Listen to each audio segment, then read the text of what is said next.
Good evening, or good morning, or good afternoon to all you fine folks out there, depending on what time you will be watching this video. Today, we will be speaking about the Beretta M1951, folks. Yes, that is correct. The Beretta M1951 looks very familiar to the 92, which was developed in 1977. So, why haven't we seen this? Very familiar. First, I will do my safety check because I know a lot of you get uptight if I don't clear the weapon. Um, I don't know or if those people are afraid I'm going to shoot them through their computer screen or what. However, I do understand and respect um, all the rules of safety when it comes to firearms, so I will comply with that one. Okay, a little history first before we open it up. The Beretta M1951 began its production in the late 1940s, and it finished production in 1951. Hence the M1951. Beretta was hoping that this would replace all the military's previously issued firearms, which they were using. Well, I got a couple notes. Let me check, just so I don't speak out of turn. Okay, yeah, it was the Beretta M1934, and that was a 380 ACP. Um, Unfortunately, the Army did not pick up a contract with the M1951 9mm. Instead, they stuck with that M1934 380 ACP until the adoption of the Beretta M92 in 1977. However, the Italian Navy and the Italian police force were issued this. Now, a couple things real quick that I don't like is your mag release is down here. So kind of strange ergonomics to release your mag, but it has very powerful obviously when everybody's looking, I mean, that thing just pops right out. So if you got to do a quick reload mag change, it's very easy, very quick. You don't have to worry about hitting the button and pulling the mag out. None of that. Just will fall straight to the ground. Forget about it. Drop it. Get back to work. Also, the safety is kind of one of those outdated safeties where I guess the hammer's got to be pulled back. It's just a button, and this can be confusing for people. But basically, if you're a right-handed shooter, take your right thumb and push it in, and it's on fire.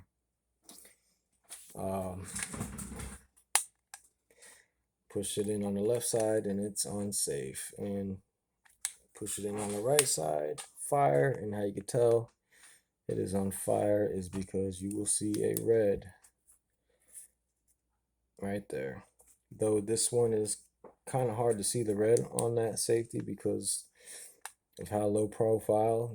I mean, this safety is pretty much well inside the frame. You can barely see it sticking out. Regardless, it's a Beretta, so you know it's going to be a fine gun. I have not taken this to the range yet, but I promise as soon as this pandemic is over and 9mm, well, ammo prices in general drop back down, we will be taking this to the range, and I will do a range review as well. So, a couple things I did want to say, a lot of things actually. Well, I consider this one right here is the third generation of the M1951. I see it as three generations because they modified it three times. The first the very early models of the M1951 that were being uh, issued were an all alloy frame, which in the early 1950s or late 40s, alloy was something that was they were still experimenting with, and come to find out, um, it was not very sturdy, wasn't durable. They were getting cracked frames. Um, it wasn't good enough. So a few years later, they come out with what I call the second generation. They go to an all steel frame, which added a significant amount of weight. Um, Not too much, but it's always, the less weight you got, the better. Obviously, especially if you got to do a draw on someone real quick, especially if they got the drop on you. Light weapon. Also, if you're running around, if you're a concealed weapons permit holder, this is I want to say it is 38 ounces unloaded, or no, I'm sorry, 31 ounces unloaded. It's a very light weapon. In case I did not say it, it's a 8-round single stack magazine. Does have that classic Beretta slide that we see in the M92 with the open slide, exposed barrel. Curvatures look very similar as well.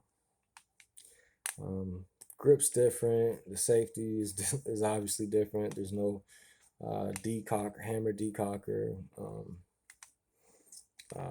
Obviously, the mag release is in a totally different spot. Aside from that, let's get into a couple things that I did find out about this model that were variants that were kind of spin-offs. They had a civilian model of this of the M1951, and it was chambered in a 7.65 by 21 millimeter. And it was designated the M952 Sport/Target, and these actually seem to be the nicest quality, the best built. Kind of strange if you ask me that the civilian models were nicer quality than military models and police models. Also, the Special Forces adopted a variant of the M1951, but they added an R at the end of the M1951. So it was the M1951R, the R stood for Rafiko. Translated to English, that means burst fire. So yeah, basically it was a full auto pistol, and it shot 1,000 rounds per minute. The only problem is the magazine. Yes, they upped the magazine from 8 rounds to an astounding 10 rounds. So full auto, 1,000 rounds a minute, you're spitting rounds out real quick, and you're going to be out of ammo real quick. You're going to be changing your mags a lot, very often. To me, it just doesn't seem worth it. And from what I understand, it was not a success at all, and they did not. I don't think they worked with it for very long at all.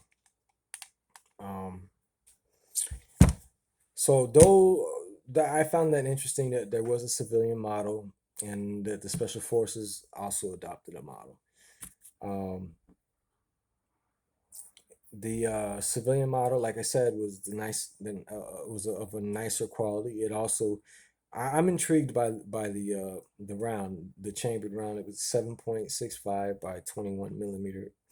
I don't know if any of you are familiar with the Tokarev round, which is a 7.62 by 25 millimeter. I actually own one of these. I'll be doing a review on them if you request it.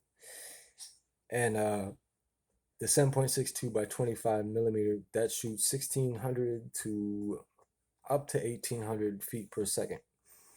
That's very, very high velocity. That's, if you think about your average 45 ACP, shoots at about 850 feet per second.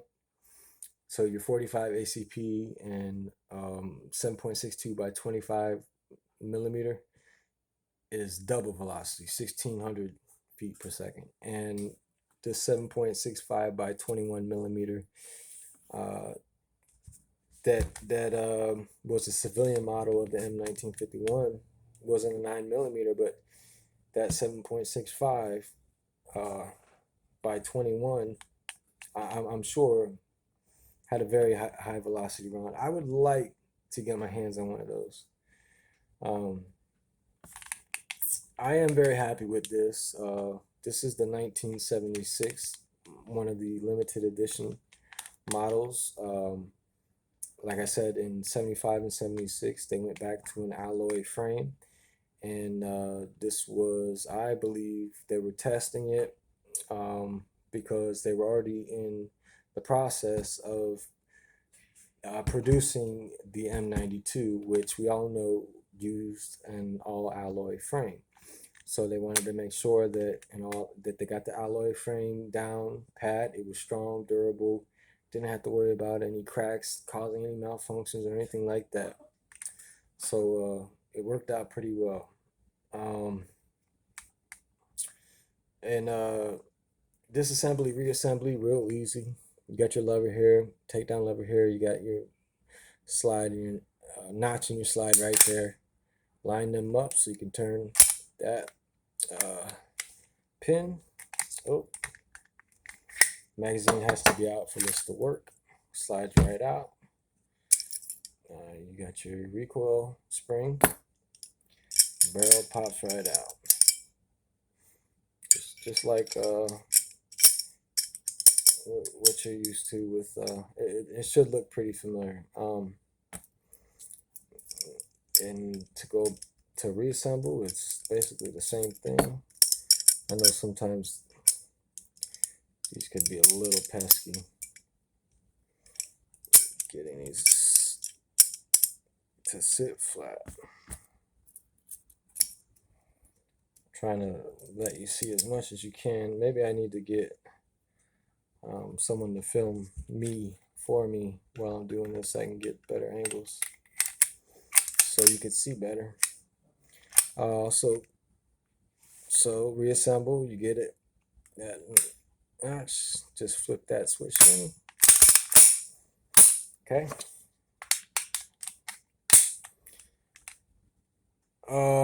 Okay, now there were two countries that really lobbied to get the rights to, I guess they bought blueprints or whatever they did.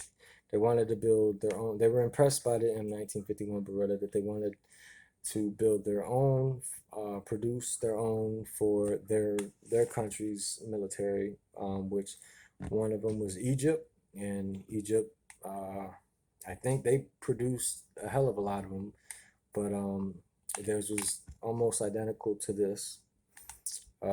Grits may be a little bit different, but other than that, I don't think there was anything significantly different. And in Iraq as well, got the right to build their own. Now, the Iraq is called the Tariq or Tariq. It has the one I saw had like a gold emblem in the grip, which made it look a little bit fancier. And it almost looked like a what do you call that? It looked like it was kind of rough. It was not like a really nice detailed uh, engraved emblem, but it looked like a prince of some sort, like you would see in Egyptian hieroglyphs. And he had I remember this tall hat that he had on, like you would see Egyptians, and like the big nose was not very detailed. It was not very artistic really at all.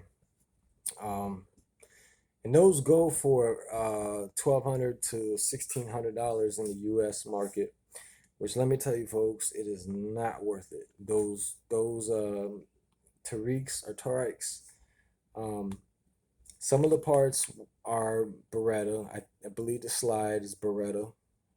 Um, but I think most of the internals, like the trigger assembly, I don't even know what else, but most of the internals are made in Iraq, which make it very undependable. The ones I saw on this side, it said Beretta 9mm parabellum, 9x18 parabellum or whatever, and then on this side you had the Arabic writing. I'm not sure what it said. Uh, I'm assuming it said made in Iraq. But I saw two of them, and the two that I saw were in horrible condition. There was um, just pitting all over, rust. They were scraped up, scratched up, scuffed up. I just can't see spending that kind of money on a very unreliable handgun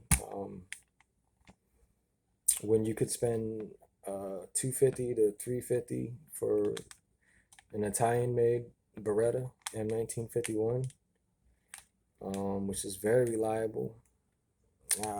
I'm assuming, I haven't fired this yet at the range, but I know that the M92 is very reliable.